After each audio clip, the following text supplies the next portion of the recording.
How would you describe the mental state of a patient during processing? Well, I've never processed a patient, so I wouldn't know, you see, because patients are people who are sick and in mental institutions and that sort of thing, and although I've worked with such people just in the normal experience of existence, this has nothing to do with Scientology.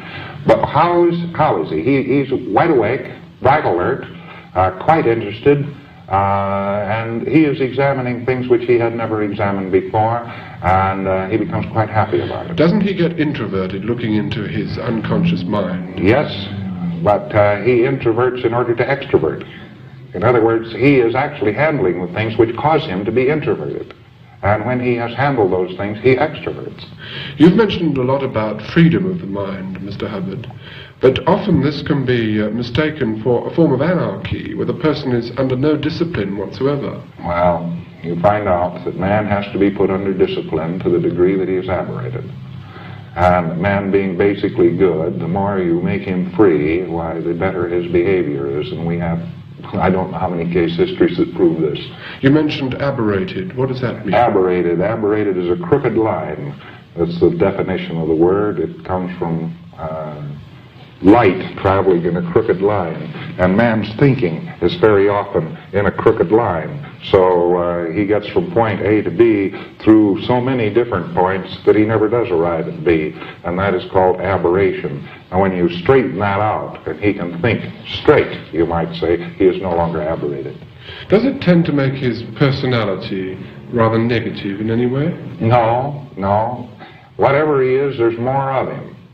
It's quite interesting to watch some girl, for instance, who's been a mousy little thing and seems very retiring and so forth. You process her, she becomes quite alert, quite expansive. People do change then. Does this happen very quickly? Very, very quickly. After, say, a certain number of hours of processing? Yes, yes. There's no telling how long it will take.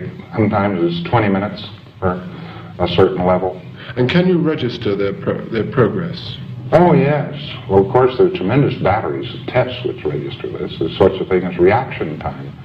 A man's reaction time changes, his IQ changes, all kinds of things change. There's tremendous numbers of things which alter in a person. And the odd part of it is they alter for the better. And that's where the hope is for man. There is hope for man. He is not just an evil beast who will get worse and worse and worse and worse. With Scientology, he can get better, and he can get kinder and more decent and more tolerant of his fellow man, and perhaps some of the basic goals of religions of the past can be attained with Scientology. Mr. Hubbard, do you find any opposition coming towards Scientology from the organized religions? Not really anything that I would call opposition. Naturally, these people feel that we are challenging their particular sphere of action or something like that, and well, they read about Scientology and they understand what we're trying to do, and the opposition really fades away. Are you in fact challenging their sphere of authority? No. In no way at all? No. A man is free to believe what he believes. ¿Querés poner a prueba los resultados de Cienciología? Contáctate, te estamos esperando.